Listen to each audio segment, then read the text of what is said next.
A blood-red sun sank behind the distant mesas as a lone figure stood motionless atop Eagle's watch ridge, his weathered hands resting on a custom Springfield rifle that had seen more battles than most men live to tell. Below, the smoking ruins of the Double Cross Ranch painted black scars across the golden New Mexico grassland, but it wasn't the destruction that made the man's dark eyes narrow with deadly purpose. It was the arrogance of those who thought they could burn a veteran's home and live to brag about it. Make sure you're subscribed and hit that notification bell, because tomorrow's story will leave you breathless. Let us know where you're watching from, and if this tale of justice in the American Southwest speaks to you, drop a comment below. Marcus Deadeye Hawkins hadn't always lived alone on the high desert plateau. The Double Cross Ranch had been his. Attempt to leave behind 15 years of war, first as an army sharpshooter in the Philippines, then as a legendary scout in the border conflicts. His accuracy with a rifle had become almost mythical among those who served with him, earning him a reputation that followed him like a shadow, even as he sought peace in the stark beauty of New Mexico territory. The ranch itself wasn't much compared to the sprawling cattle operations that dominated the region. A modest two-story home built from adobe and rough-hewn pine, a barn that could hold 20 horses, and enough grazing land to support a small herd. But to Marcus, it represented something more precious than gold. A chance at a quiet life, earned through years of looking down a scope at men who never saw death coming. Smoke still rose from the scorched timbers, carrying the acrid scent of burned hay and something darker that made his jaw clench. The Garza brothers hadn't just burned his ranch. They'd made sure his prize stallion Thunder couldn't be ridden to pursue them. The thought of the horse's fate caused his trigger finger to twitch, a reflexive motion born from countless moments when split-second timing meant the difference between living and dying. The evening wind carried voices up from the valley below, where the small town of Redemption's Crossing struggled to survive in the harsh embrace of the desert. Even from this distance, Marcus could see the fear in how people hurried through the streets, casting nervous glances toward the saloon where Vicente Garza and his brothers had taken up residence 3 months ago. The gang had started small. A few cattle rustled here, a merchant pressured for protection there, but burning the Double Cross Ranch was their boldest move yet. What they didn't know, what none of them could understand, was that they hadn't just destroyed a home. They'd awakened something that Marcus had tried to bury beneath years of peaceful ranching. In the dying light, his eyes took on the focused intensity that men in 4 different conflicts had learned to fear.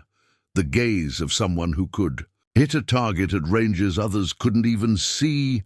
The town's sheriff, Ben Tucker, watched from his office doorway as 3 of the Garza gang swaggered down the dusty main street. The lawman's hand rested nervously on his Colt, but everyone knew he wouldn't draw. Not after what happened to his deputy last week. The badge on Tucker's chest, once a symbol of law in the wilderness, had become just another piece of tin that bent whichever way the wind of violence blew. Through his rifle's scope, Marcus observed how Vicente's youngest brother, Rafael, deliberately bumped into Oliva Chen, causing the young shopkeeper to drop her basket of supplies. The woman's grandfather had come to Redemption's Crossing to help build the railroad, staying to open the general store that now supplied half the county.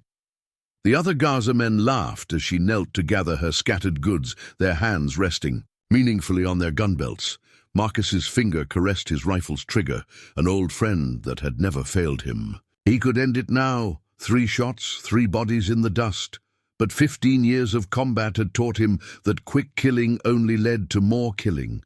The Garzas had over 20 men spread through the area, and Vicente himself was too clever to expose himself to a sharpshooter's aim. No, this required the same patience and precision that had once let him change the course of battles with a single well-placed shot. A young boy building a slingshot nearby stopped to stare at the mysterious figure on the ridge. until his mother hurriedly pulled him inside. Word of Marcus's return had spread through town like wildfire, carried on whispers of his past deeds. Some said he could shoot the flame off a candle at 300 yards. Others claimed he'd once held off 50 raiders with just his rifle and the moon for light. The truth, as always, lay somewhere between legend and reality. But reality was deadly enough. The last rays of sunlight caught the silver streaks in his dark hair, earned more from stress than age. At 45, Marcus moved with the fluid grace of a man half his years, each motion economical and precise. His long canvas duster, bleached, pale by sun and wind, rippled in the evening breeze as he finally shouldered his rifle and began the careful descent toward town. Everything about him, from his measured stride to the way his eyes continuously scanned his surroundings, spoke of a man who had learned the hard way that death rarely approached from the expected direction.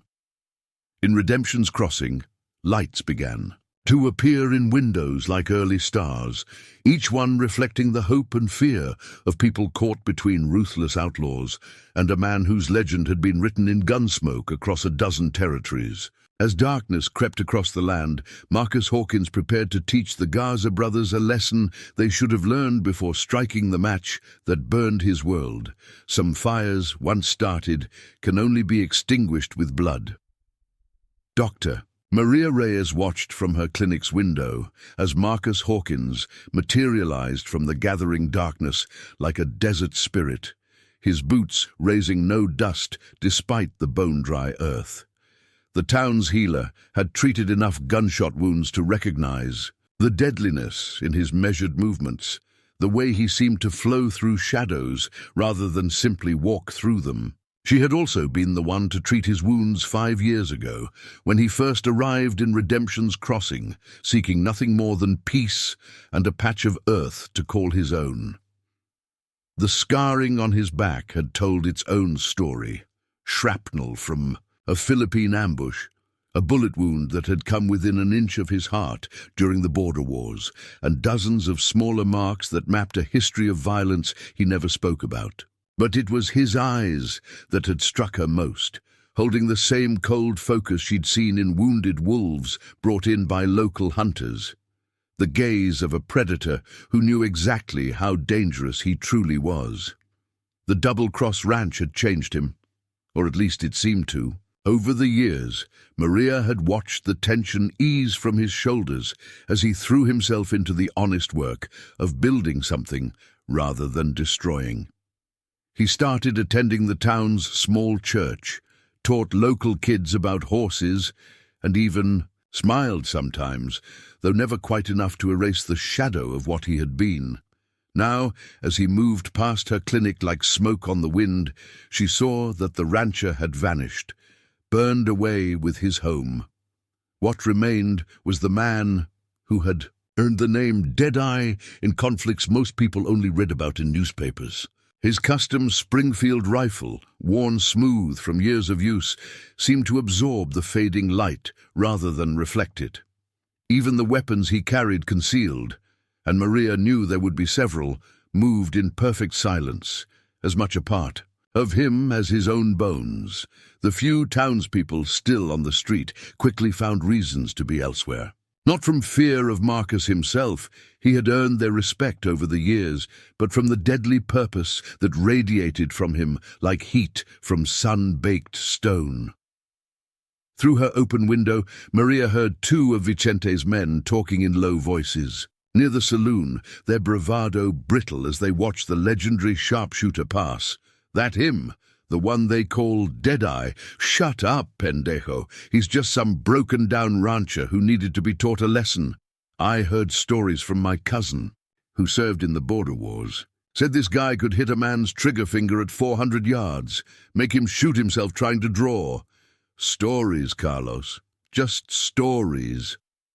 Marcus gave no sign of hearing them, but Maria noticed how his head tilted slightly, cataloguing voices and positions with the same precision he'd once used to map battlefield approaches. She had seen that subtle tell before, in the way wounded predators marked potential threats while appearing to ignore them.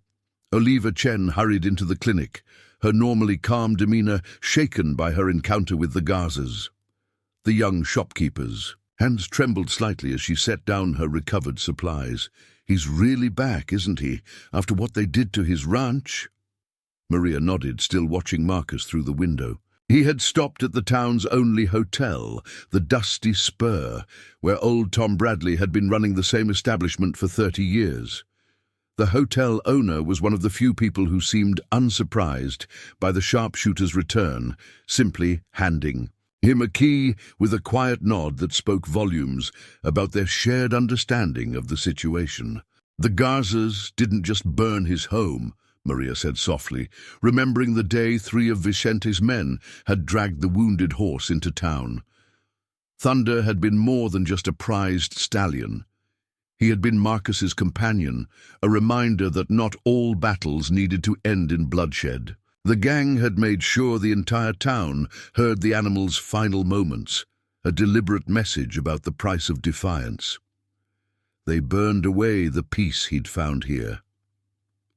Through the window, they watched as Marcus emerged onto the hotel's second floor balcony, moving with the same liquid grace that had once let him ghost through Philippine jungles and Mexican canyons. He began a methodical examination of sightlines and angles, his soldier's mind mapping every approach to and from the building. Maria knew he would spend hours memorizing the town's changed layout, noting which windows offered clean shots, which alleys provided cover, which rooftops commanded key positions. "Will there be shooting?" Oliva asked, her voice barely above a whisper. The young woman's family had seen enough violence during the railroad's construction to recognize the signs of coming conflict. "Not yet," Maria replied, understanding the deadly calculus going through Marcus's mind as he surveyed his battlefield. He won't just start killing. That's not his way.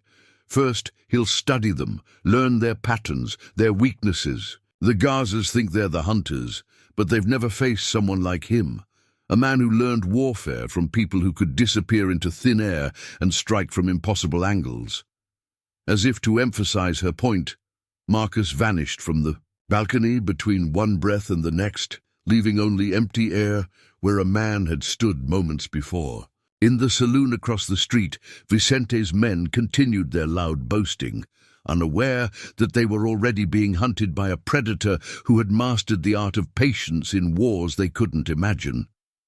Vicente Garza sprawled in his favorite chair at the Silver Dollar Saloon, boots propped on a scarred table as he held court among his men. At 35, he cut an imposing figure with his silver-trimmed vaquero clothing and carefully groomed mustache. Unlike his more brutish brothers, Vicente understood that true power came from appearance as much as action. "So, this ghost from the past returns," he drawled, swirling expensive whiskey in a dirty glass. "This legendary Deadeye, who thinks he can challenge the new order we've brought to Redemption's Crossing." His casual tone belied the calculated intelligence in his dark eyes as they swept across his gathered lieutenants. Ramon, the eldest of the Garza brothers, leaned against the bar with his perpetual scowl. "Should have killed him when we burned the ranch. Man without a home is just a target waiting to be hit." His massive hands, scarred from countless fights, tightened around. "His own drink." "No, hermano," Vicente smiled, though the expression never reached his eyes. "Dead men don't suffer. Dead men don't watch everything they built turn to ash. Besides," he gestured toward the window where the last light was fading from the new Mexico sky. "A legend is most useful when you break it in front of witnesses." The saloon's other patrons had gradually filtered out as more of the Garza gang arrived, leaving only the Outlaws and Lucy Martinez, the owner's daughter, serving drinks with barely concealed contempt. Her father had sold the establishment to Vicente 3 months ago after a suspicious fire nearly claimed their livelihood. Now she worked under the gang's watchful eyes. Every bottle she served a reminder of how quickly lives could change in a lawless territory. Through the grimy windows, the town's main street lay empty in the gathering dusk, but Vicente knew better than to trust that emptiness. He hadn't built the largest operation in 3 territories by underestimating opponents. "Miguel," he called to a wiry man near the door, "tell me about our friend at the Dusty Spur." Miguel Santos had been a scout in the army before deserting. With a payroll wagon, his ability to read men and terrain had saved the gang more than once. He's been watching, Jefe, not just the obvious things, entries, exits, sightlines. He's studying how people move, where shadows fall at different times. Military thinking, but more refined. Vicente nodded, appreciating the professional assessment. "And he's dangerous," Miguel said simply. "Not like most gunmen who rely on speed and luck. Everything about him speaks of patience, precision. The kind of man who plans 10 moves ahead, and never takes a shot unless he's certain." Rafael, the youngest Gaza, laughed from his position by the window. "One man, no matter how good, against all of us? The odds!" "Shut up, idiota!" Vicente cut him off sharply. "You think odds matter to someone like him? This isn't some drunken shootout where the fastest gun wins. This is a hunter we're dealing with." He stood, moving to study his reflection. In the saloon's spotty mirror, you saw his ranch, how everything was arranged for efficiency, for purpose. That's how he thinks, how he fights. Each action calculated, each move planned. Lucy approached with a fresh bottle, her movements carefully neutral. Vicente caught her arm, gripped just tight enough to remind her of her position. "Tell me, querida, what do the townspeople say about their returning hero?" She met his gaze steadily, showing the same quiet strength that had caught his attention months ago. "They say he once held off 30 Apache warriors with just his rifle and the terrain. They say he can shoot a man's thoughts before they reach his trigger finger. They say many things." Vicente released her with a dismissive wave. "Stories grow like weeds in the desert, but beneath every legend is just a man who bleeds like any other." He turned to address the room. "Still, we adapt. No more solo patrols. No one travels alone, day or night. And most importantly," his voice hardened, "no one takes independent action without my order. Breaking a legend requires precision of its own." Through the window, the first stars appeared in the darkening sky. Vicente found himself wondering if one of those distant points of light was actually the gleam of a scope, watching, waiting. He pushed the thought aside. "Miguel, take 4 men and establish a watch rotation. I want to know every move he makes, every person he talks to. Ramon, get word to our men in the outlying ranches. Any suspicious activity gets reported immediately." As his lieutenants moved to comply with his orders, Vicente returned to his chair, seemingly relaxed, but mind working through possibilities. He had built something here in Redemption's Crossing, the beginnings of an empire that could control every route through the territory. He wouldn't let one man, no matter how legendary, threaten that. "One more thing," he called out, causing his men to pause. "Send a message to our friends in the territorial government. Tell them we may need their assistance sooner than expected. And find out everything you can about his time in the Philippines, the border wars. A man like that, he didn't just appear out of nowhere. He has a past, and in that past we may find the key to his future, however short that might be." Lucy watched this exchange from behind the bar, carefully keeping her expression neutral even as her mind raced. She had seen the calculated cruelty in Vicente's eyes when he ordered the burning of the Double Cross Ranch. Now, as his men dispersed to their assignments, she wondered if he truly understood what that action had unleashed. Not just a man seeking revenge, but a force of nature returning to its true form. Tom Bradley found Marcus sitting in darkness in his second-floor hotel room. the sharpshooter's form barely visible against the backdrop of the open window.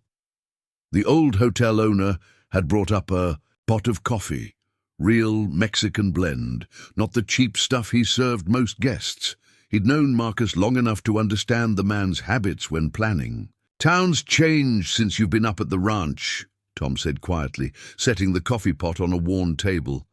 "Garza's got eyes everywhere now. Started small, just him and his brothers causing trouble.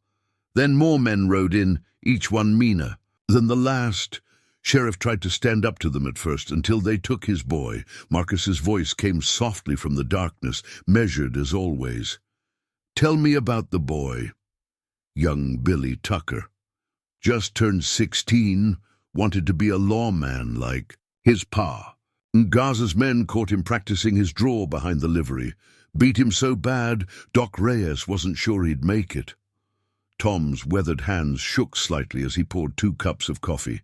"Sheriff's badge doesn't mean much now, except what Vicente Garza says it means." "And the businesses?"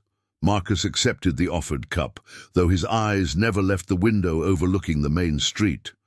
"Protection money at first, then Vicente got clever, started offering to buy people out when they couldn't pay. That's how he got the silver dollar. Lucy Martinez's father still won't talk about what really happened the night his place almost burned down." Tom settled into a creaking chair, noting how Marcus logged each detail with military precision. "Chen's store is next on their list. Old man Chen's been sick, and Oliva's barely keeping up with their demands." A subtle shift in Marcus's posture told Tom the sharpshooter was particularly interested in this information. "The Chens helped me when I first came to town. Their store supplied most of what I needed to build the double cross."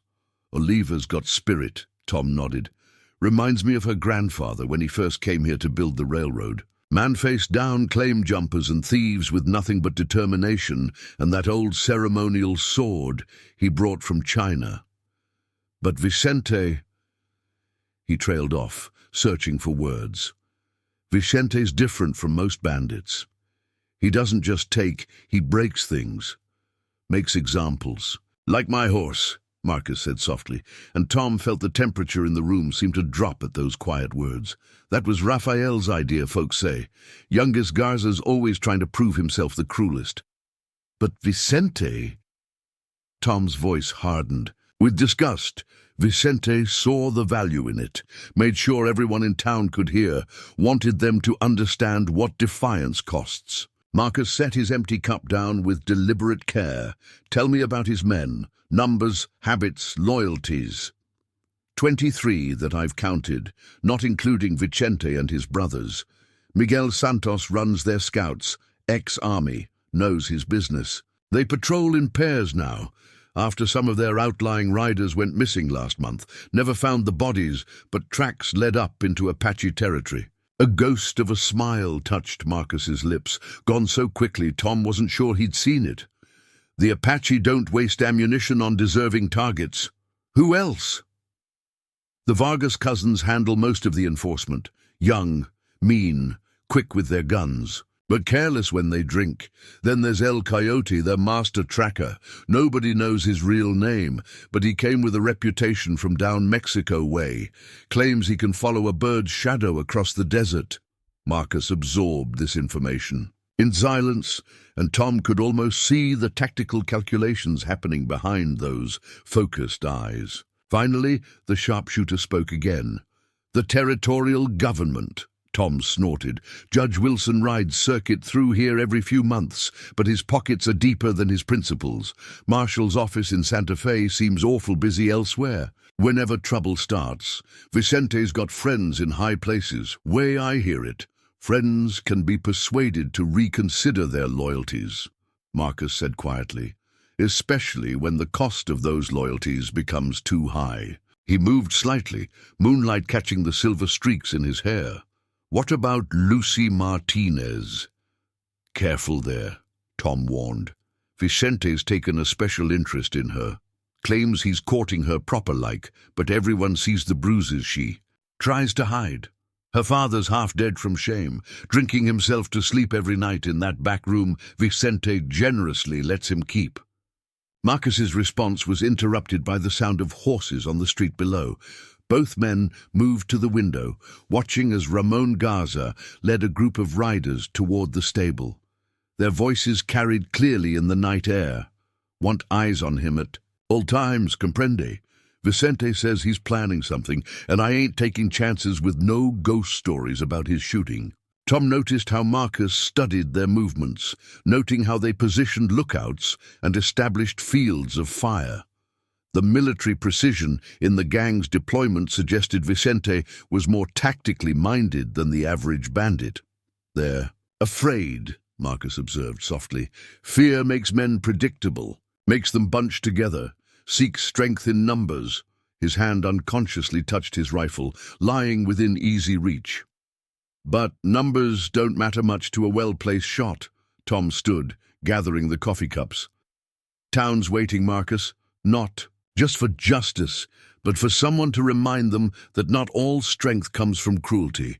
Vicente's been writing his law in blood and fear, making folks forget there's another way." "Law," Marcus echoed, the word carrying weight in the darkness. "Law needs teeth to be respected. Sometimes those teeth need to be sharp enough to make the wolves reconsider their choices." His voice remained quiet, but Tom heard the deadly promise in it. "Get some rest, old friend. Changes are coming to Redemption's Crossing, and I suspect sleep will be hard to find in the days ahead." Oliva Chen wiped sweat from her brow as she counted inventory in the pre-dawn darkness of her family's store. The ledger's numbers told a grim story. Vicente's ever-increasing demands were bleeding them dry. Behind her, separated by the thin walls of their living quarters, she could hear her grandfather's labored breathing, the illness that had struck him 3 months ago showing no signs of improvement. A soft knock at the back door made her freeze, and instinctively moving toward the old revolver hidden beneath the counter. The knock came again, a distinctive pattern that she recognized from years ago. With trembling fingers, she unbolted the door to find Marcus Hawkins standing there, his form barely visible in the fading night. "Your father taught me that knock," he said softly. "The day he helped me load supplies for the Double Cross. Said it was an old signal from railroad days, when claim jumpers made honest commerce dangerous." His eyes, sharp as ever, took in the store's depleted shelves and Oliva's exhausted appearance. "The Garzas," she began, but he held up a hand. "I know. Tom told me. But I need to understand their operation from the inside. Supply lines, shipping, schedules, who they pay and who they pressure." He moved through the store like a shadow, examining seemingly random details with focused intensity. "Vicente's building something here, something bigger than just a protection racket." Oliva watched him, remembering how he'd taught her to shoot 4 years ago, showing the same patience with her clumsy handling of a rifle that he'd shown with his prized horses. "They get regular deliveries from Santa Fe," she said quietly. "Military grade. Ammunition, quality weapons, more than they'd need just to control one town." Marcus nodded, confirming something he'd already suspected. "Territory's changing, railroads pushing west, new mining operations opening up. Whoever controls the supply routes controls everything." He paused at the counter, noticing the hidden revolver's outline beneath. "You've been practicing every morning behind the store, like you taught me." She managed a weak smile. "Grandfather says I'm almost as good as he was during the railroad wars." A ghost of warmth touched Marcus's expression. "Good. Skills stay. Sharp only if you maintain them." His hand brushed the counter's worn wood. "Tell me about their protection payments. Schedule, amounts, who collects." Oliva pulled out a small notebook, filled with careful annotations in both English and Chinese characters. "Raphael comes on the 1st of each month, always with at least 2 others. Started at $50, now it's up to $200. Those who can't pay," She trailed off, remembering the night the blacksmith's shop mysteriously collapsed, crushing all his tools. Marcus studied the notebook with the same intensity he'd once used to read terrain, before taking impossible shots. And the legitimate shipping? Regular merchants must still come through. Less and less. Vicente's men inspect every wagon, take what they want. Most traders avoid Redemption's crossing now, which only gives the Gazas more control over what comes in. She hesitated, then added, "But there's something else. Sometimes late at night wagons come through with canvas-covered loads.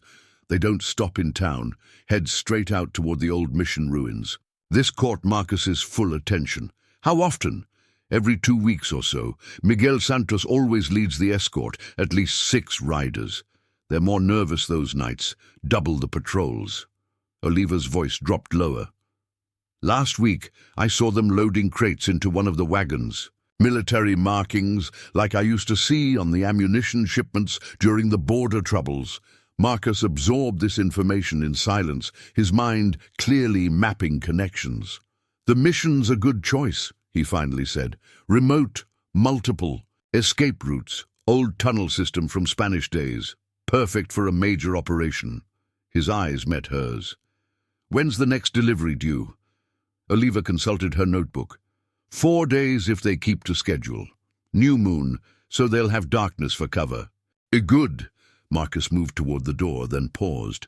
"Your grandfather's medicine. Dr. Reyes knows what he needs." "Yes, but the supplies." Oliva's voice caught. "Vicente controls everything coming into town now. Maria will have what she needs." It wasn't a question or a promise, just a quiet statement of fact. "Keep watching, keep recording." But Oliva, his voice took on an edge she'd never heard before. "If Vicente or his brothers come in today, act normal. Don't let them sense anything's changed." She nodded, understanding. "Marcus, what they did to your ranch, to Thunder—" "The ranch can be rebuilt," he cut her off softly. "But first, Redemption's crossing needs to remember what justice feels like." He melted into the pre-dawn shadows as silently as he'd appeared, leaving Oliva to wonder if Vicente Garza truly understood what he'd awakened when he'd decided to burn a legend's home. Outside, Marcus moved through the sleeping town like a ghost, his mind processing everything Oliva had told him. Military supplies, regular shipments, territorial government connections. Vicente wasn't just building a gang. He was creating an empire. The pieces were starting to form a pattern, and patterns were what Marcus understood best. Whether looking through a scope at an impossible target or tracking an enemy through Philippine jungle, success came from seeing the connections others missed. The first rays of sun began to paint the eastern sky as he made his way back to the dusty spur.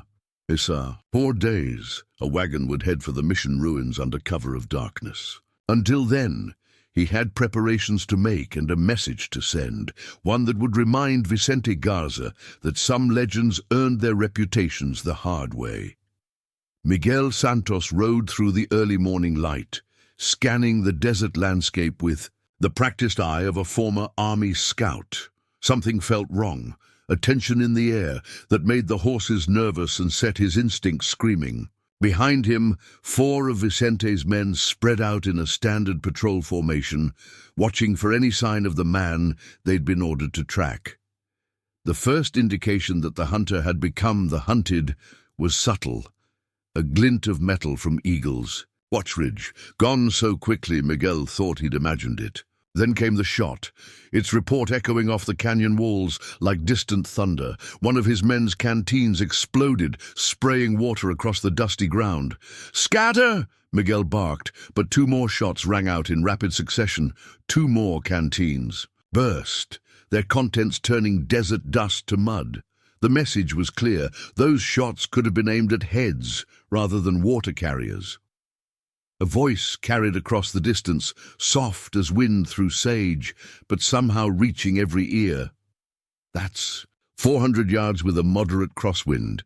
Would you like to see what I can do at 600? Miguel raised his hands slowly, recognizing the deadly calculation behind the demonstration. Show yourself, Deadeye, or are you only brave when shooting at water?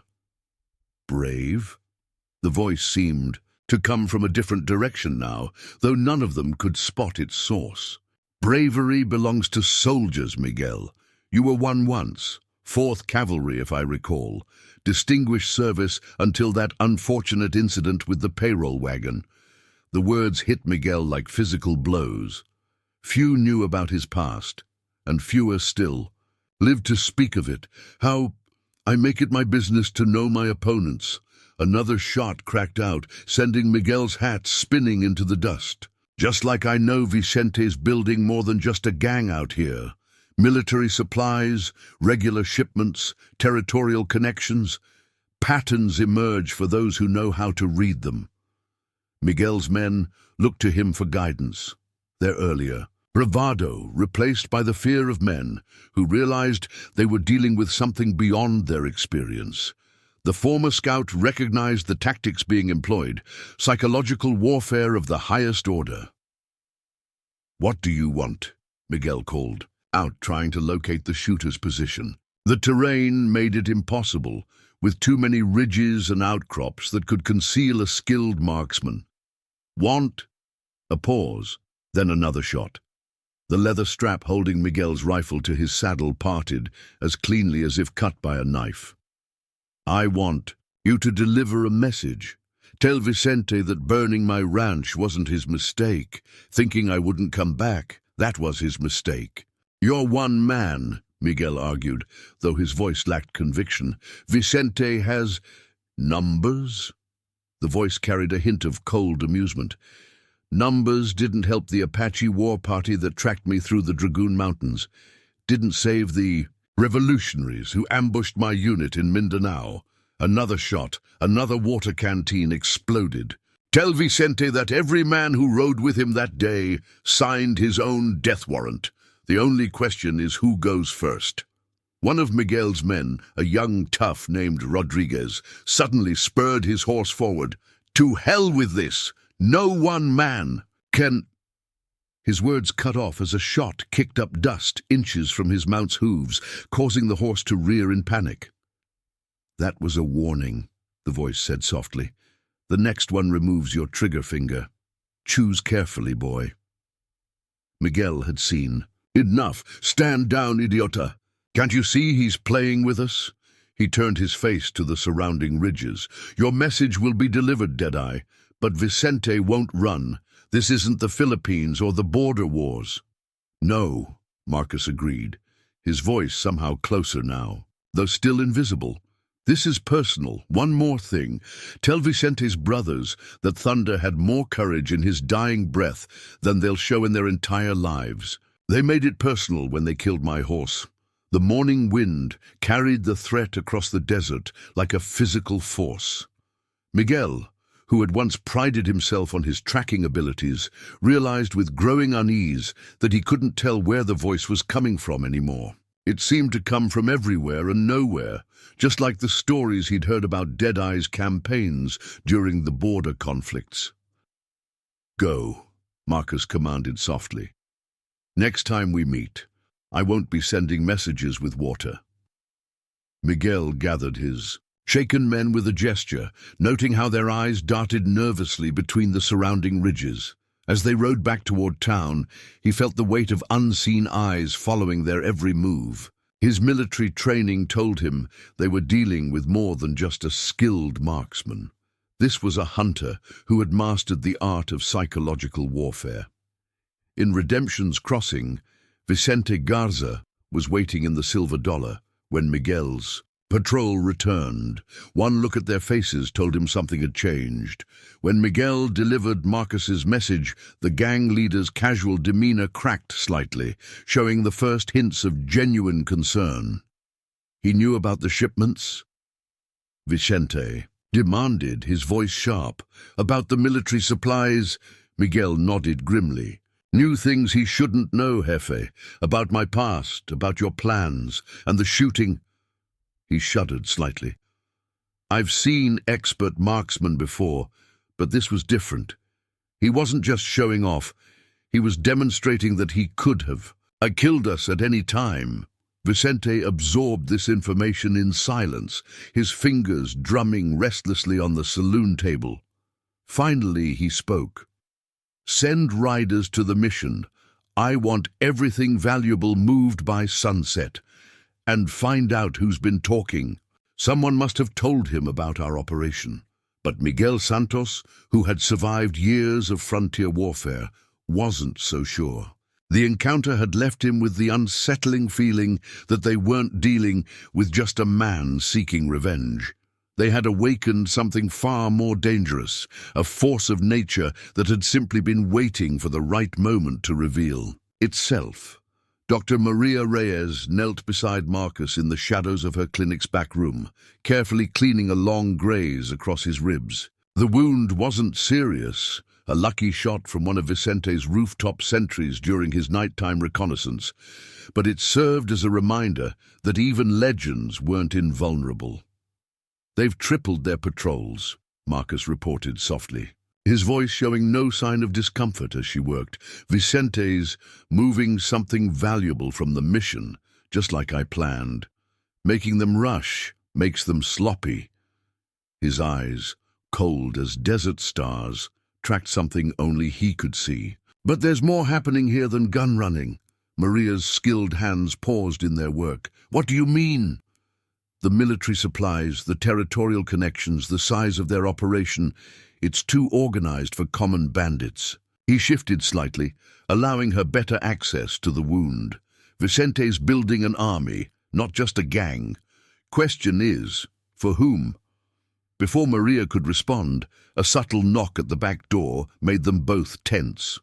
Marcus's hand moved to his rifle, with liquid grace, but Maria recognized the pattern, 3 quick taps too slow. "It's Lucy," she whispered, "from the Silver Dollar." The saloon owner's daughter slipped inside like a shadow, her dark eyes widening slightly at the sight of Marcus's wound. "Vicente's called a meeting," she reported without preamble. "All his lieutenants, even the ones from the outlying stations. Something about a major shipment coming in 2 days early." Marcus absorbed this information with deadly focus. "Details: heavily armed escort from Santa Fe, military wagons with false bottoms. But it's not just guns this time." Lucy's voice dropped lower. "I heard Vicente telling Ramon it's their biggest payload yet. Something about enough gold to buy the whole territory." Maria saw the subtle shift in Marcus's posture. The hunter, recognizing prime prey. "Government payroll," he said softly. "They're hitting a government payroll shipment. That's why they need the territorial officials in their pocket, why they've been stockpiling military-grade weapons." "There's more," Lucy continued, her hands twisting nervously in her apron. "Vicente's bringing in extra men, real hard cases from down Mexico way. They'll be here by tomorrow night. And," she hesitated, "he's ordered everyone's family gathered in the Silver Dollar when the shipment comes through. Says it's for a celebration, but hostages," Marcus finished grimly. "Insurance against anyone getting brave when the law finally shows up." His eyes met Maria's. "How many in your clinic need urgent care?" The doctor did some quick calculations. 3 that can't be moved safely. Old Chen, Billy Tucker, and Jake. Martinez's boy with the broken leg. Marcus nodded, already adjusting his plans. "Lucy, get word to Oliva Chen. Tell her to start moving people out quietly, families with children first, using the old mine tunnels beneath the general store. Tom Bradley knows the routes." He turned to Maria. "Can you get medical supplies? To the way station at Painted Rock? Vicente watches everything coming in and out of town," Maria protested. "Not everything," Marcus's voice held a hint of cold satisfaction. "Miguel's patrol had an enlightening experience this morning. They'll be focused on the high ground, not thinking about what's beneath their feet." Lucy's expression showed sudden understanding. "The Chinese railroad workers, they didn't just dig mines." "Your grandfather was clever," Marcus told her. "Built an entire network of escape tunnels during the railway wars. Vicente's men don't know these hills' true history. He winced slightly as Maria finished bandaging his side. How many guns can you get to Tom without attracting attention? Maybe a dozen, Lucy replied. Vicente keeps most locked up in the Silver Dollar's basement, enough to arm those willing to fight when the time comes. Marcus checked his rifle. With practiced efficiency. 2 days. That's how long we have to get as many people clear as we can without tipping our hand. When Vicente makes his move on that shipment, things are going to get complicated. Maria watched him with growing concern. You're not fully healed. Taking on that many men, even for someone with your skills, I won't be taking them head on. Marcus's voice carried the patience of a man explaining strategy to raw recruits. Vicente's focus will be on the payroll wagons. He'll commit most of his forces to the ambush, leaving the town vulnerable. That's when we show him the true cost of underestimating this community. Lucy straightened with newfound determination. I'll start spreading the word. Small groups, families with connections to the railroad first. We can hide them in the old maintenance tunnels until... A sudden burst of gunfire from the direction of the Silver Dollar made them all freeze. Through the clinic's window they could see Vicente's men dragging someone toward the saloon. Oliva Chen, her face bloody but defiant. They found one of the tunnel entrances, Lucy whispered in horror. In the store's basement. Marcus was already moving, checking his weapons with lethal precision. Change of plans. Get everyone you can into the tunnels tonight. When Vicente's men come to collect families tomorrow, they need to find empty houses. His voice hardened. I'll keep their attention focused elsewhere. How? Maria demanded. There's too many of them watching the streets. The ghost of a smile touched Marcus's face, cold as a desert night. Vicente's men are watching the streets and the high ground, expecting a sharpshooter's approach. Time to remind them why they called me Deadeye in the Philippines. Not just for the shooting, but for how enemies seem to vanish when they look the wrong way. As if to emphasize his point, Marcus melted into the clinic's shadows and simply disappeared, leaving Maria and Lucy to wonder what deadly scene was about to unfold in the streets of Redemption's Crossing. The evening wind carried the sound of more gunfire, and somewhere in the gathering darkness, a legend prepared to remind Vicente Garza why some reputations were earned in blood. Oliva Chen knelt on the floor of the Silver Dollar Saloon, tasting blood from her split lip, but keeping her eyes defiantly locked on Vicente Garza.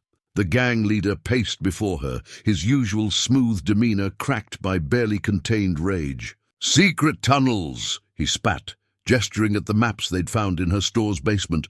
"Right under our noses this whole time. How many did you help escape? How many?" His hand raised as if to strike her again, but a quiet voice from the shadows made him freeze.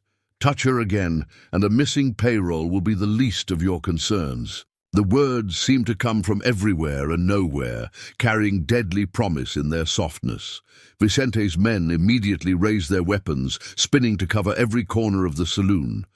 But Marcus remained invisible, his voice drifting through the room like smoke. "Amateur tactics, Vicente, bunching your men together, presenting multiple targets. Did you learn nothing from Miguel's report? Rafael Garza, always the most reckless, fired blindly into a darkened corner. The shot shattered bottles behind the bar, sending glass and liquor raining down. Lucy Martinez ducked instinctively, though. Her eyes showed more calculation than fear. "That's one bullet you won't have when you need it," Marcus commented softly. "Would you like to waste more? I've got all night." Vicente raised his hand, commanding his men to hold their fire. "Show yourself, ghost, or are you only brave when hiding in shadows?" Brave. A quiet chuckle that seemed to come from an entirely different direction. "Bravery is for soldiers and fools. I'm just a man teaching a lesson about consequences." A pause then, like the consequence of putting your best marksman on the roof of the general store. As if on cue, 2 of Vicente's snipers were dragged into the saloon, unconscious but alive. They appeared in the doorway as if delivered by invisible hands, their weapons missing and their gun belts empty. "That's 2 more sets of eyes you've lost." Marcus's voice carried a hint of cold satisfaction. "How many men do you have left that you trust to watch the high ground, Vicente? How many are still confident in their ability to spot a shadow that moves like smoke?" Oliva watched the effect these words had on the gang members. She'd grown up learning to read people, a merchant's daughter's essential skill, and she could see the fear taking hold. These men were used to being the predators, not the prey. "You think you're clever?" Vicente snarled, but his voice lacked its usual authority. "Playing your games, striking from the dark. But tomorrow night, when that payroll comes through, you'll learn the difference between one man's vendetta and real power." "Power?" The voice seemed closer now, though none could pinpoint its source. "Let me tell you about power, Vicente. Power isn't about how many men you command or how much gold you steal. Power is about understanding the ground beneath your feet, the air around you, the spaces between heartbeats where death can slip in unnoticed. A sudden draft extinguished half the saloon's lamps, plunging portions of the room into shadow. Several of Vicente's men flinched, their nerves fraying visibly. "For instance," Marcus continued conversationally, "real power is knowing that 3 of your men are currently bleeding out on the stable roof, where they were watching the wrong direction. Power is understanding that the tunnels you found aren't just escape routes. They're hunting grounds for those who know them well." Vicente's face contorted with rage. "The tunnels will be sealed by morning, every entrance blocked, every—" "You still don't understand," Marcus cut him off softly. "Those tunnels weren't built by frightened townspeople. They were carved by men who knew how to fight a different kind of war. Men who taught me things about urban combat that your military contacts never dreamed of." Oliva saw Lucy Martinez slowly edging toward the bar, her movements careful and deliberate. Whatever was about to happen, the saloon owner's daughter was preparing for it. "You have one chance, Vicente." Marcus's voice hardened. "Release Oliva, pull your men back, and I'll let you live long enough to face territorial justice." Vicente's laugh was ugly.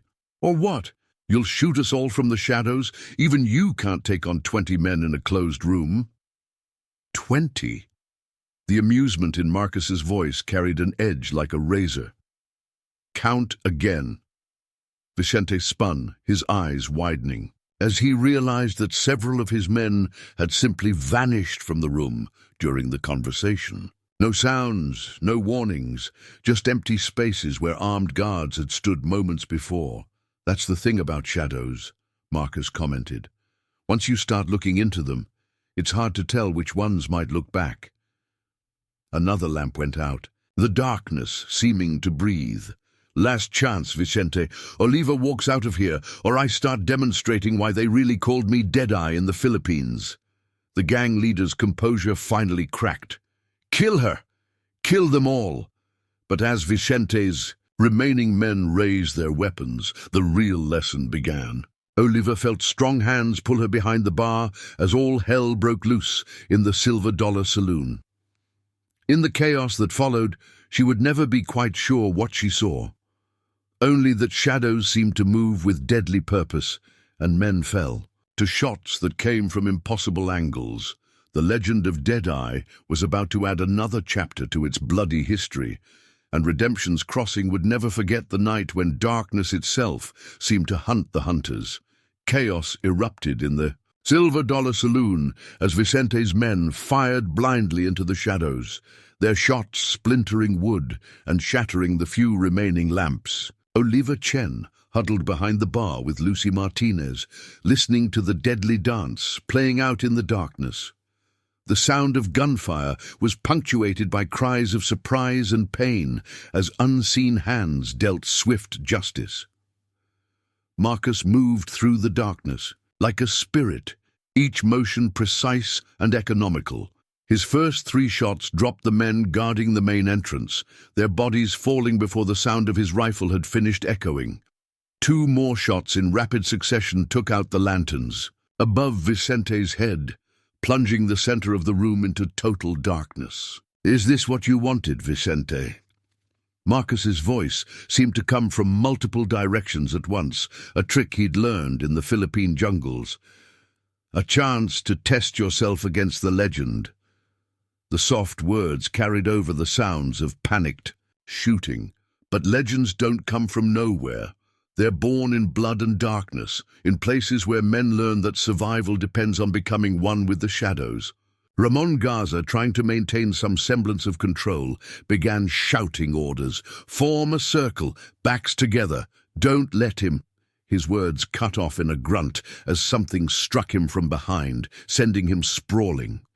In the chaos, none of his men saw him disappear into the shadows. Vicente stood in the center of the diminishing circle of his men, his usual composure shattered. "Where are you, coward? Face me like a man." A man? Marcus's soft laugh seemed to come from the ceiling. "Men fight with honor, Vicente. They don't burn innocent horses or terrorize peaceful towns." 3 more shots rang out, each finding its mark with surgical precision.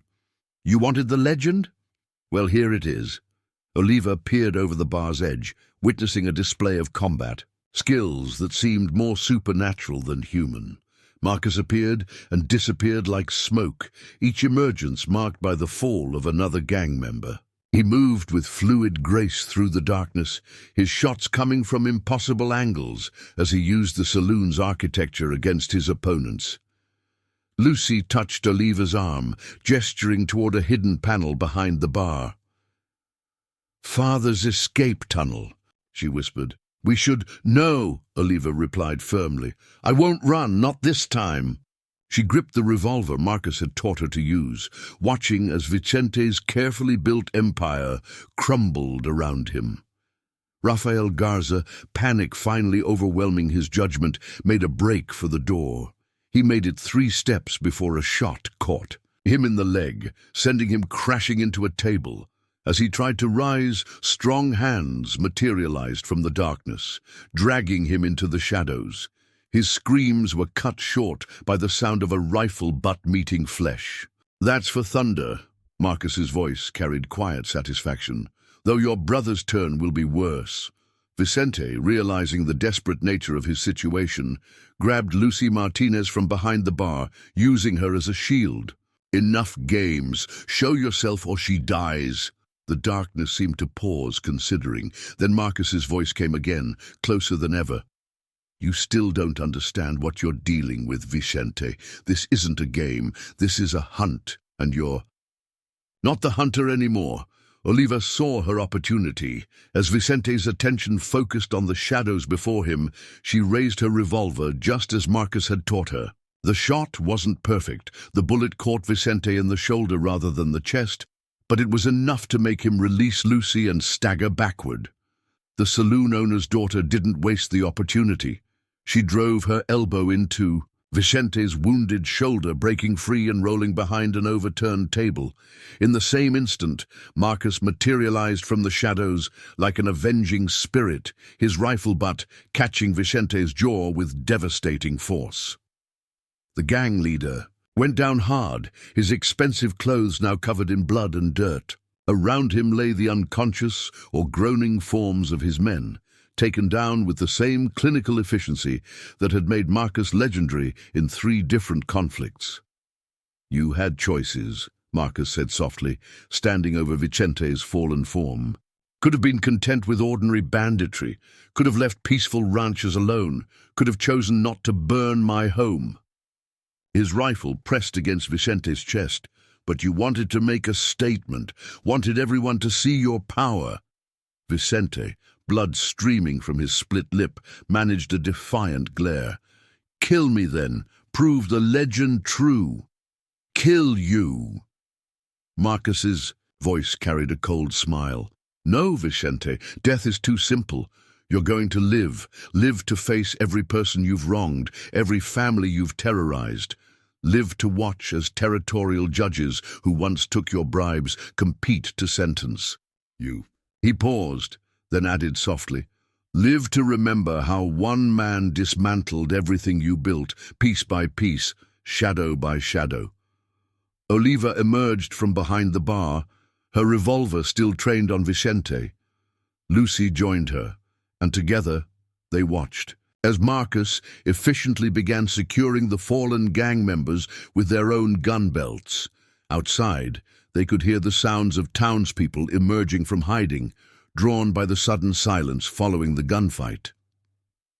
Dr. Maria Reyes was the first. Through the door, her medical bag in hand, but a shotgun ready across her back. She surveyed the scene with professional detachment.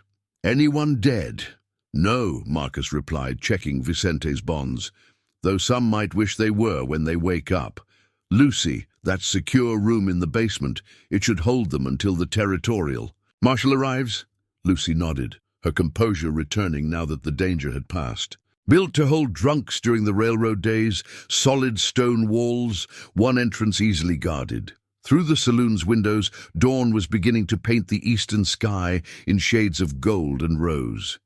Oliva watched as Marcus moved through the aftermath of the battle, his movement still carrying that deadly grace, but somehow softer now, as if the hunter was gradually giving way to the rancher once more. "Vicente's reinforcements will be here by nightfall," he said, addressing the growing crowd of townspeople, "and that payroll shipment is still coming through. This isn't over yet." His eyes met Oliva's. "But now they'll face more than just one man. They'll face a community that remembers how to stand against tyranny." Tom Bradley stepped forward, speaking for many. "Just tell us what you need, Marcus. Redemption's Crossing didn't earn its name by accident." Marcus nodded, the first real smile. They'd seen touching his lips. "Get word to the outlying ranches. Vicente's men will be looking for revenge when they arrive. We'll need every gun, every pair of eyes." He turned to Oliva. "Those tunnel maps, think you can remember all the entrances your grandfather marked?" "Everyone," she assured him. "And the old railway workers who dug them. Some of their children still live here. They'll know things even Vicente's scouts couldn't discover." As the town began to organize its defense, Oliva watched Marcus standing in the doorway of the Silver Dollar, his rifle held with the same casual competence that had made him legendary. The sun caught the silver in his hair, and for a moment she saw both sides of him, the deadly ghost who had haunted Vicente's men and the quiet rancher who had just wanted peace. But peace, she realized, sometimes had to be earned the hard way. And as Redemption's Crossing prepared for its final battle, she understood that legends weren't born from seeking violence, but from standing against it when all other options were exhausted. El Coyote knelt in the blood-red dust of the desert dawn, reading signs that most men would never notice. The legendary tracker had followed trails across 3 countries, but what he saw here made his weathered face crease with concern. Behind him, 30 of Vicente's reinforcements waited impatiently, their horses stamping in the growing heat. "Well?" demanded Diego Vargas, the new leader of the relief force. "Where are our men? The Silver Dollar should be just over that ridge." El Coyote rose slowly, his dark eyes scanning the landscape. "They're gone, all of them." He pointed to various marks in the dirt and sand. "Tracks lead to the town, but none leading out. Many men entered the Silver Dollar last night." His voice dropped lower. "Very few walked out under their own power." "Impossible," Diego spat. "Vicente had 20 men with him. This Deadeye, he's just one man." El Coyote's laugh was dry as desert wind. "One man? Look closer, young fool. See how these marks show men being dragged through shadows. How these boot prints appear and disappear, as if their owner could walk through walls." He shook his head. "This is the work of a hunter who learned his craft in places where darkness itself was a weapon." The relief force spread out along the ridge, studying the town below. Redemption's Crossing appeared peaceful in the morning light, but experienced eyes noted the subtle signs of preparation. Covered windows, barricaded doors, the occasional glint of sunlight on gun barrels in upper stories. "They're waiting for us," El Coyote observed quietly, "using Vicente's own tactics against us. High ground, clear fields of fire, multiple layers of defense." His years of experience tracking both predator and prey had taught him to recognize when hunters became the hunted. And somewhere up there, a ghost is watching through his scope, choosing his targets. As if to emphasize his words, a shot cracked out from somewhere in the town. The bullet kicked up dust precisely between Diego's feet, making the man jump back. With a curse, a voice carried across the distance, soft but clear as mountain air. "That was your warning. The next one removes your ability to grip a rifle. You have 10 minutes to release any hostages you're holding and withdraw. After that, I start demonstrating why they called me Deadeye in 3 different wars." Diego, trying to maintain control of his increasingly nervous men, shouted back, "You think you can take on 30 experienced gunmen? Even legends die, old man." 30. The voice carried a hint of cold amusement. "Count again." El Coyote was the first to notice. During the brief exchange, 6 men had simply vanished from their positions along the ridge. No sounds, no warnings, just empty spaces where armed riders had been moments before. The tracker's hand tightened on his rifle as he recognized tactics he'd heard whispered about during the border conflicts. "They say he learned from the Moro warriors in the Philippines," El Coyote said softly, more to himself than his companions. "Men who could appear and disappear like smoke, who turned terrain and shadow into weapons more deadly than any gun." Another shot rang out, this one shattering Diego's gun belt buckle and sending his pistol spinning into the dust. 8 minutes, Marcus's voice announced calmly. "Though based on how your men are already starting to edge their horses backward, I suspect we won't need that long." He was right. The display of precision shooting, combined with the mysterious disappearance of their companions, had shattered the relief force's confidence. These were men used to being the predators, not the prey, and the sensation of being hunted by an unseen force was quickly eroding their resolve. "The payroll shipment," Diego tried one last time to rally his men. "Think of the gold. Vicente promised." "Vicente sits in a cellar beneath the silver dollar," Marcus cut him off. "Along with those of his men who survived last night's lesson. In humility. 5 minutes now. Choose carefully." El Coyote had seen enough. In one fluid motion he swung down from his horse and laid his rifle in the dust. "I have tracked men across 3 countries," he announced clearly. "I have followed trails that others said were impossible to read. But only a fool continues to hunt when he realizes he has become the game." His action broke the last remnants of resistance. Within minutes, the relief force was scattering in all directions, leaving their extra weapons and ammunition behind. Only Diego remained, his face contorted with rage and humiliation. "This isn't over," he shouted at the town. "There will be others. The territories are changing, and men like you—" The crack of a rifle cut him off. Diego's hat leaped from his head, a precise hole drilled through its crown. When Marcus spoke, again his voice carried the finality of a judge's gavel. "The territories are changing, yes, but some things remain constant, like what happens to men who mistake cruelty for strength, who think their ambitions justify destroying others' lives." A pause, then, "You have 30 seconds before I demonstrate the difference between warning shots and killing shots. I suggest you use them wisely." Diego's nerve finally broke. He spurred his horse hard, galloping away from Redemption's Crossing, as if all the devils of hell were on his heels. Perhaps, El Coyote reflected as he watched. The man flee they were. The tracker turned toward the town, keeping his hands clearly visible. "Permission to approach," he called out. "I believe I have information about Vicente's operation that the territorial authorities might find interesting." Marcus's voice, when it came, held a hint of approval. "Walk forward slowly. Oliva Chen will meet you at the general store. Keep your hands where she can see them. She's become quite proficient with that revolver. As El Coyote walked down the ridge, he noticed movement in the rocks around him.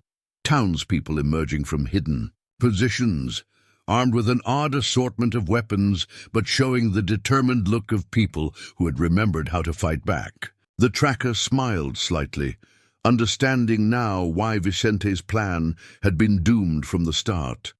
It wasn't just about facing a legend, though Deadeye's skills had certainly proved as deadly as the stories claimed. It was about a community rediscovering its strength, about ordinary people standing together against those who would rule through fear.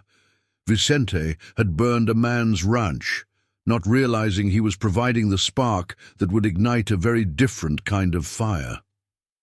The morning sun climbed, higher over Redemption's Crossing, its light revealing a town transformed, not just by the night's violence, but by the recognition that legends sometimes served a purpose beyond mere storytelling.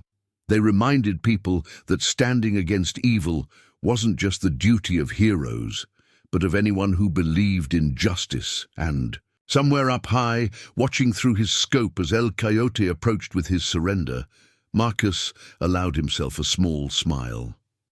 The hunt wasn't quite over. That payroll shipment would still need to be protected. But its outcome was no longer in doubt. Sometimes, he reflected, the most important victory wasn't in proving the legend true, but in showing others they had the strength to create their own. The payroll shipment arrived at sunset, 3 wagons heavily guarded by territorial cavalry, who looked nervous as they approached Redemption's Crossing. Marcus watched them through his scope from the church tower, noting their formations and the way their eyes constantly scanned the surrounding hills. Good troops, he thought, but preparing for the wrong kind of threat. They're expecting a frontal assault, he said softly to Oliva Chen, who had proven herself as capable a spotter as she was a shot. Vicente's usual tactics: overwhelming force, multiple angles of attack. Oliva adjusted the binoculars Tom Bradley had provided, studying the approaching convoy. 4 outriders, 6 men on each wagon, rear guard of 8. They're not taking chances after what happened to the last 3 shipments. No, Marcus agreed, making minute adjustments to his rifle's sight. But they're watching the high ground and the obvious ambush points. They haven't considered what might be waiting beneath their feet. In the tunnels below the town, Lucy Martinez led 24 armed townspeople through the darkness, using knowledge passed down from her grandfather's railway days. They moved with practiced silence, following routes carefully marked on Oliva's maps to emerge at precisely calculated points along the convoy's path. Dr. Maria Reyes waited in her clinic, not for the wounded she usually treated, but for a very different purpose. Her windows offered a clear view of the street where the wagons would have to slow to make the turn toward the territorial bank. More importantly, they offered perfect firing positions that no military commander would think to check. El Coyote had proven his worth over the past hours, providing detailed information about Vicente's network of informants and corrupt officials. But more valuable was his insight into how the gang's remaining forces would think and react. They will come, he had told Marcus, not just for the gold, but for revenge. Men like that, their pride demands blood when they have been humiliated. The tracker's prediction proved accurate as the first signs of movement appeared in the gathering dusk. Through his scope, Marcus counted at least 40 riders approaching from multiple directions, trying to stay hidden behind rocks and scrub brush. These weren't just ordinary bandits.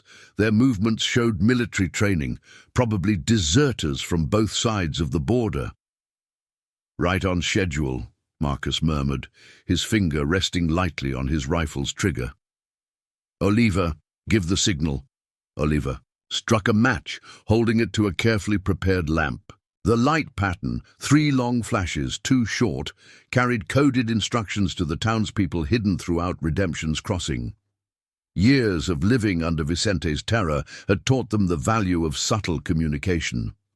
The cavalry escort, still focused on traditional ambush points, never noticed the deadly web being woven around them. As the wagons approached the town's main street, the trap was ready to be sprung. The first hint that something was wrong came when two of Vicente's former men, who had agreed to help in exchange for leniency, rode hard toward the convoy, shouting warnings about an ambush from the north. The cavalry commander, seeing their gang colors, reacted exactly as expected, ordering his men to form a defensive perimeter facing the reported threat. "Predictable," Marcus said softly, watching through his scope as the remaining bandits used this distraction to move into their attack positions. Military training makes men think in straight lines, fixed formations. They forget that sometimes the deadliest predator is the one that attacks from below. Right on cue, the street beneath the convoy's wheels seemed to come alive. Hidden doors, concealed by decades of dust, burst open as armed townspeople emerged from the tunnel network. The bandits, caught between the cavalry's guns and the unexpected threat from below, hesitated fatally. Marcus's first shot caught their leader in the shoulder, sending him tumbling from his horse. The second and third shots disabled two more. Riders, before the rest even realized they were under fire. From her position beside him, Oliva proved her own skill with a rifle, her carefully aimed shots forcing the bandits to bunch together, making them easier targets. Dr. Reyes and her impromptu squad opened fire from the clinic windows, their unexpected angle of attack creating chaos among the outlaws who had been prepared for a frontal assault. Lucy's tunnel fighters emerged behind and among them, turning what should have been a simple ambush into a carefully orchestrated killing ground. Like fishing in a barrel, Tom Bradley's voice carried over the gunfire as he directed his group of defenders from the hotel's roof. Except these fish brought their own dynamite. He was right. Several of the bandits had pulled out explosive charges, clearly intending to breach the wagons if necessary. But Marcus had anticipated this. His next series of shots detonated the charges while they were still in their carriers' hands, creating flashpoints of chaos that further scattered the attacking force. The cavalry commander, finally understanding that he had allies rather than enemies in the town, ordered his men to coordinate with the defenders. The combined force of military precision and local knowledge proved devastating. "They're breaking!" Oliva called out, watching through her binoculars, as the remaining bandits began to retreat. But Marcus wasn't done yet. His rifle spoke again and again, each shot finding its mark with surgical precision. He wasn't killing, that would have been easier. Instead, he systematically disabled weapons, horses, and equipment, ensuring that none of the outlaws would regroup for another attack. As the last shots faded and the dust began to settle, Marcus allowed himself a moment to survey the results. The payroll wagons were intact, the cavalry escort was unharmed, and most importantly, not a single townsperson had been killed. The cost of this victory would be measured in bruises and minor wounds, not graves. The cavalry commander, a grizzled veteran named Harrison, approached the church tower once the all-clear was sounded. "That was some of the finest shooting I've ever seen," he called up. "And some of the best tactical planning. You must have had military experience." Marcus emerged from his position, rifle held casually but ready. "Some," he acknowledged quietly. "Though today's victory belongs to the town, not just one man's aim." Harrison nodded, understanding. "We heard about Vicente Garza's capture, word spreading through the territories. Seems a lot of his friends in high places are suddenly very eager to cooperate with investigations." He paused, studying Marcus with professional interest. "The army could use men with your skills, especially now that the territories are expanding." But Marcus was already shaking his head. "My war. Days are behind me. I have a ranch to rebuild." His eyes met Oliva's, then swept across the gathered townspeople. Maria cleaning a minor wound, Lucy embracing her father, Tom Bradley collecting weapons from the fallen bandits. And a community to help protect. The sun had set completely now, painting the western sky in shades of purple and gold. In the silver dollar's cellar, Vicente Garza would be listening to the sounds of his empire's final collapse. Tomorrow, territorial marshals would arrive to take him and his men to face justice. But tonight, Redemption's Crossing had reclaimed its name, reminding everyone that legends weren't just about one man's skill with a rifle. They were about ordinary people finding the courage to stand against darkness, no matter the cost. The spring sun painted Redemption's Crossing in shades of gold and promise as Marcus Hawkins stood amid the ruins of the Double Cross Ranch. 3 months had passed since Vicente Garza's reign of terror ended, and the town had begun to heal like a wound finally cleansed of infection. The grass was starting to grow back where fire had scorched the earth, and the frame of a new barn rose against the morning sky. Oliva Chen wiped sweat from her brow as she helped position another support beam. Around them, dozens of townspeople worked together, their labor a testament to the bonds forged in adversity. Dr. Maria Reyes had declared it was time for her patient to rebuild, and the entire community had turned out to help the man who had taught them to fight back against tyranny. "My grandfather would have loved this," Oliva said, watching Tom Bradley and Lucy Martinez direct a team hanging new roof beams. "He used to say that true strength wasn't in standing alone, but in helping others stand with you." Marcus nodded, his hands running over the fresh-cut pine with a craftsman's appreciation. The worn Springfield rifle that had become legendary throughout the territories now rested peacefully against a nearby post, though still within easy reach. Some habits died harder than others. Vicente's trial starts next week in Santa Fe. Lucy called down from her perch on the scaffolding. "Father's going to testify, along with half the territory, from what I hear. Even some of his old friends in the government are eager to prove their newfound dedication to justice." "Amazing how quickly loyalty changes when the mighty fall," Tom Bradley observed dryly, passing up another beam. "Though I hear El Coyote's testimony about their operation was particularly damaging.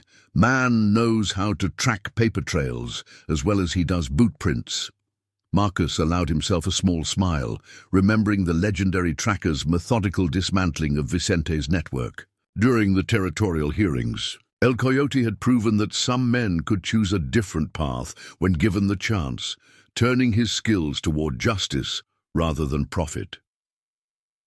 The sound of approaching horses made everyone pause, hands instinctively moving toward weapons, another habit that would take time to fade.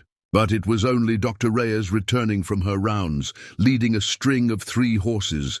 The one in the middle, a magnificent black stallion, caught Marcus's immediate attention. "Found him up near Apache Wells," Maria said, dismounting with her usual grace. "Trader said he came from good stock down Mexico way. Has the same look in his eye as another horse I once knew." Marcus approached the stallion slowly, noting its proud bearing and intelligent gaze. The animal reminded him painfully of thunder, but there was something right about that pain. A reminder that healing didn't mean forgetting. "He'll need training," Marcus said softly, running his hands along the horse's flanks. "Time to learn trust, to understand that not all men carry fire and hatred in their hearts." "Like the town did?" Oliva asked, coming to stand beside him. Her hand found his, warm, despite the morning chill. Sometimes the best teachers are those who had to learn the lessons themselves. The moment was interrupted by the arrival of Sheriff Tucker, riding up with his son, Billy. The young man still carried scars from Vicente's brutality, but he sat his horse straight and proud now, his father's deputy badge shining on his chest. "Thought you'd want to know," the sheriff called out. "Just got word from the territorial marshal.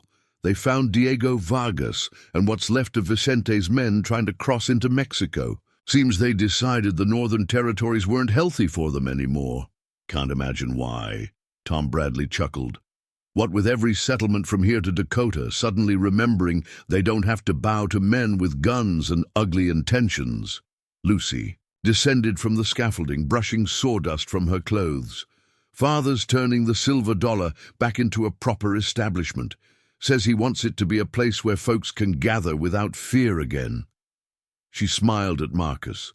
Though, he's keeping some of those extra security features you suggested, just in case. Marcus nodded, understanding. Peace wasn't about forgetting danger existed. It was about being prepared to defend what mattered while getting on with the business of living. His eyes swept across the partially rebuilt ranch, taking in all the changes 3 months had brought. The new barn was larger than the old one, designed to house not just horses, but to serve as a training ground where he could teach others the skills that had kept him alive through 3 wars. Several young people from town had already asked to learn, not from bloodthirst, but from a desire to protect what they loved. Oliva's grandfather would definitely approve, Maria observed, watching the community work together. He always said the railroad didn't just bring iron and steam to these territories. It brought people together, showed them they were stronger as one than divided. The morning wore on as the reconstruction continued. More townspeople arrived throughout the day, bringing food, supplies, and willing hands. Even old Chen, still recovering from his illness, came out to supervise the younger workers, sharing wisdom earned through decades of building and rebuilding. Near sunset, as the work crews were preparing to head home, a rider appeared on the road from Santa Fe. It was El Coyote, returning from delivering his testimony to the territorial court. The tracker dismounted with fluid grace, taking in the progress on the ranch with appreciative eyes. "The proceedings go well?" Marcus asked, offering the man water from a freshly dug well. "Vicente Garza will never see freedom again," El Coyote replied with quiet satisfaction, "nor will those officials who supported his empire. Sometimes the most important tracks to follow are the ones made by money and favors, not boot prints in the dust." He paused, studying Marcus thoughtfully. "They asked about you in Santa Fe. Seems the army still has interest in your skills." Marcus shook his head, gesturing to the half-built ranch and the community that had helped raise it. "My wandering days are done. There are other ways to fight darkness than from behind a scope." Oliva stepped forward, her voice carrying the strength that had helped hold the town together during its darkest days. "Besides, some legends serve better as reminders than recruiters. The story of how one man helped a town find its courage has spread throughout the territories. Sometimes that does more good than any number of bullets." The setting sun painted the new barn's timber in shades of gold and promise. Tomorrow would bring more work, more healing, more steps toward a future where strength didn't have to come from fear. Marcus's hand found the stock of his Springfield, not in readiness, but in recognition. Like the rifle, he had been a weapon of war for so long that learning peace was its own kind of battle. "You know," Tom Bradley said thoughtfully, "town's thinking of changing its name. Redemption's Crossing was about what we were. Maybe it's time for something that speaks to what we've become." "Names have power," El Coyote agreed, "but sometimes the old ones serve best when their meaning changes. This place earned its redemption, not just through blood and courage, but through learning to stand together against the dark." As the evening drew in, the townspeople began heading home, leaving Marcus and Oliva standing amid the framework of their future. The black stallion nickered softly from its temporary corral, already seeming more at ease than when it had arrived. "Time heals," Marcus said quietly, watching the horse. "Not by erasing what was, but by teaching us how to carry it forward into what can be." Oliva's hand found his again, her grip strong and sure. "Then we'll build something here that honors both, the peace you sought and the strength you taught us to find in ourselves." The last light faded from the sky, stars beginning to emerge like distant memories, But unlike the cold nights when Marcus had used darkness as a weapon, this evening held warmth and promise. Tomorrow would bring more work, more healing, more steps toward a future where legends could rest and ordinary people could find the courage to stand against any shadow that threatened their peace. For now, though Marcus simply stood amid the foundations of his rebuilt home, surrounded by the community that had helped him remember that true strength wasn't found in the accuracy of a shot or the silence of a hunter's step, but in the courage to begin again, to build rather than destroy, to trust that some fires could warm rather than consume.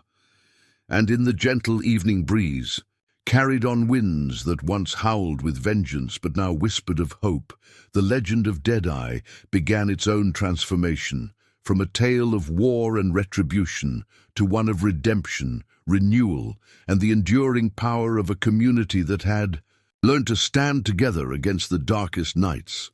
Thanks for watching, folks. If this tale of redemption and justice touched something in your heart, go ahead and hit that subscribe button.